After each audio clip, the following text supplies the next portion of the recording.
અમે કંઈ પણ કાયદાની ઉલટ જઈને કંઈ પણ ભારતીય જનતા પાર્ટીએ કર્યું નથી. આ તમામ કાવતરો કોંગ્રેસના જ છે.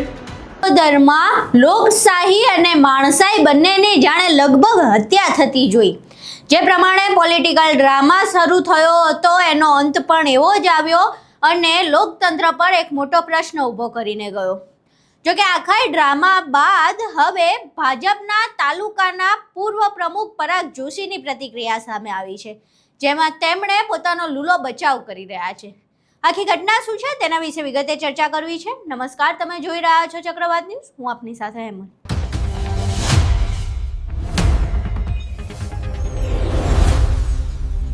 સ્થાનિક સ્વરાજની ચૂંટણીમાં દિયોદર તાલુકા પંચાયતમાં કોંગ્રેસને સ્પષ્ટ બહુમતી મળી છે. તેમ છતાંય હજુ સુધી તેમના પ્રમુખ ઉપપ્રમુખની વરણી નથી થઈ. શા માટે?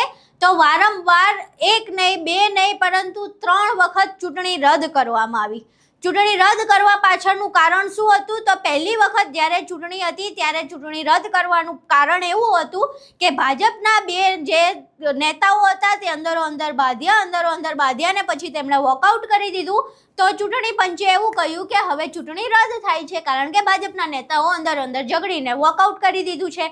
ત્યારબાદ 27 તારીખની તારીખ આપવામાં આવી. 27 તારીખે 11 વાગે ચૂંટણી થવાની હતી. 11 વાગે એક કોંગ્રેસના ગર્ભવતી મહિલા, જેમની પોતે 27 તારીખે ડિલિવરી ડેટ હતી, તેમને ડોક્ટર દ્વારા તારીખ આપવામાં આવી હતી. તેમ છતાં એ સાંજે 5 વાગ્યા સુધી ખાટલા ઉપર સૂઈ રહ્યા, પરંતુ ચૂંટણી ન થઈ. શા માટે 11 વાગે ચૂંટણી ન થવા પાછળનું કારણ એવું કહ્યું કે ચૂંટણી પંચના જે અધિકારી છે તેઓ બીમાર પડ્યા છે, તેમને હોસ્પિટલમાં દાખલ કરવામાં આવ્યા છે. એટલે 3 થી 3:30ની વચ્ચે ફરી ચૂંટણી થશે.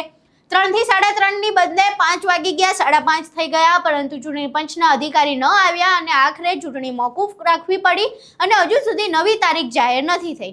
આ બધોય પોલિટિકલ ડ્રામા થયા બાદ રીતસરની માણસાઈ અને લોકતંત્રની હત્યા સમાન દ્રશ્ય જોવા મળ્યું કે સ્પષ્ટ બહુમતી હોવા છતાં શા માટે કોંગ્રેસના પ્રમુખ અને ઉપપ્રમુખ બનાવવામાં આટલા નાટક થઈ રહ્યા છે. જો એક ગર્ભવતી મહિલા પોતાના 9 મહિના થઈ ચૂક્યા હોવા છતાં તેને ડોક્ટરે એ જ તારીખ આપી હોવા છતાં તે લોકતંત્ર બચાવવા ત્યાં ખાટલે સૂઈ શકતી હોય, તો પછી ચૂંટણી પંચના અધિકારીઓ આટલા નખરા શા માટે કરે છે? આ તમામ બાબતો પૂરી થયા બાદ હવે ભાજપના દિયોદર તાલુકાના પૂર્વ પ્રમુખ એવા પરાગ જોશીની પ્રતિક્રિયા સામે આવી છે, જેમાં તેઓ ચૂંટણી પંચનો અને ભાજપનો બંનેનો લૂલો બચાવ કરતા જોવા મળી રહ્યા છે. અહીં સાંભળીએ પરાગ જોશી આખી ઘટના વિશે શું કહી રહ્યા છે. ભારત માતા કી જય, વંદે માતરમ. હું પરાગભાઈ જોશી, પૂર્વ પ્રમુખ દિયોદર તાલુકા ભાજપ. દિયોદર તાલુકાની પ્રજાને વિનંતી સાથે એક સંદેશ આપવા માંગુ છું કે 25 તારીખે જે તાલુકા પંચાયતના પ્રમુખ ઉપપ્રમુખની ચૂંટણી હતી, એ ચૂંટણી બાબતે જે કોંગ્રેસના લોકો જૂઠાણા ફેલાઈ રહ્યા છે કે લોકશાહીનું હનન કર્યું. લોકશાહીનું હનન કોણે કર્યું છે એ તાલુકાની પ્રજા જાણે છે. ખરેખર તો 25 તારીખે ત્યાં સભાપતિને બધો અધિકાર હોય છે. ચૂંટણીનો બંધારણમાં જોગવાઈ છે કે સભાપતિ ચૂંટણી જો કંઈ એને લાગે કે સભાપતિને એવું દેખાય કે સુલે શાંતિનો ભંગ થાય એમ છે, તો એ ચૂંટણી મુલતવી રાખી શકે છે. તો એમને કાયદાની રૂએ આ લોકો કોંગ્રેસના લોકો બધા બબાલું કરતા હતા, એટલે સભાપતિશ્રીને એવું લાગ્યું કે ચૂંટણી 2 દિવસ માટે મુલતવી રાખી. 25ની 27 તારીખ કરી. અમને કંઈ પણ કાયદાની ઉલટ જઈને કંઈ પણ ભારતીય જનતા પાર્ટીએ કર્યું નથી. આ તમામ કાવતરો કોંગ્રેસના જ છે. એ બાબતે હું આપને જણાવીશ કે સભાપતિશ્રીએ ચૂંટણી 2 દિવસ માટે મુલતવી રાખી, તો પછી એમને સભાપતિ ઉપર હુમલો કરાય, જીવલેણ હુમલો, એમના શર્ટના બટન તોડી નાખવા, એમને જાનથી મારી નાખવા, એટલી હતી જવાય. આ લાવારીસ માણસોનું કામ છે, આ રાજકીય માણસોનું કામ નથી. ખરેખર આ લોકોએ તો 1975ની અંદર શું કર્યું હતું? ઇમરજન્સી લગાવી, લોકો ઉપર ગોળીબાર કર્યો હતો, એમને જેલમાં લખ્યા હતા, મારઝૂડ કરી હતી. આ લોકોએ ભૂતકાળમાં સાધુ સંતો ઉપર ગોળીબાર કર્યો છે. આ લોકોએ ગાયો ઉપર ગોળીબાર કર્યો છે, આ લોકોએ શીખોની કતલ કરી છે, આ લોકોએ બ્રાહ્મણોની કતલ કરી છે. આ લોકોએ શું નથી કર્યું? આ લોકો કયા મોઢે આવી વાતો કરી રહ્યા છે? અમુક લોકો એમનો વાણી વિલાસ બંધ કરી દે. પ્રજા સૌ જાણે છે કે એ લોકોના ધંધા શું છે. એ લોકો પાસે બહુમતી હશે છે તો એ લોકો પ્રમુખ થાય, એમાં અમારી સંમતિ જ હોય. અમે કંઈ પણ વિક્ષેપ કરવા માંગતા નથી. આ બધું કોંગ્રેસ જ કરી રહી છે. તાલુકા પંચાયતની યુદ્ધની છાવણીમાં ફેરવવાવાળો કોંગ્રેસ છે. ભારતીય જનતા પાર્ટીના સભ્યો જ આવ્યા હતા, સાથે કોઈ આવ્યું પણ નહોતું.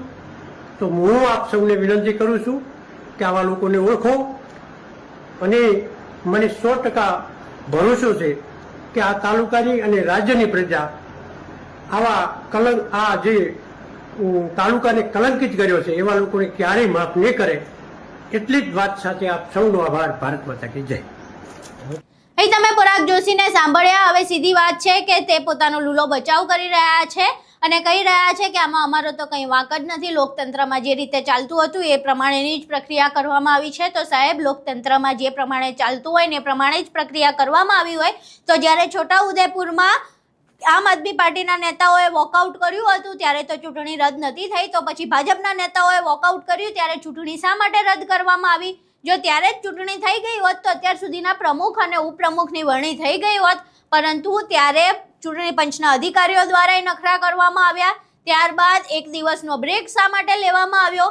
એક દિવસનો બ્રેક લીધા પછી જ્યારે 27 ચૂંટણી થઈ ત્યારે ચૂંટણી પંચના અધિકારી બીમાર પડી ગયા અને હવે બીજો દિવસ પણ પતી ગયો છે, તો હજુ સુધી નવી ચૂંટણીની તારીખ જાહેર કેમ નથી થઈ? આ તમામ પ્રશ્નોના જવાબ તો ન તો ભાજપ પાસે છે, ના ચૂંટણી પંચ પાસે છે. હવે આ તમામ બાબતે જ્યારે ભાજપના નેતા પોતાનો લૂલો બચાવ કરી રહ્યા છે ત્યારે આખી બાબત વિશે તમારું શું માનવું છે? તમારા મંતવ્યો અમને કોમેન્ટ બોક્સમાં જરૂર જણાવજો. વિડીયો પસંદ આવ્યો હોય તો વિડીયોને લાઇક કરજો, શેર કરજો અને મારી ચેનલને સબસ્ક્રાઇબ કરવાનું ભૂલશો નહીં. નમસ્કાર.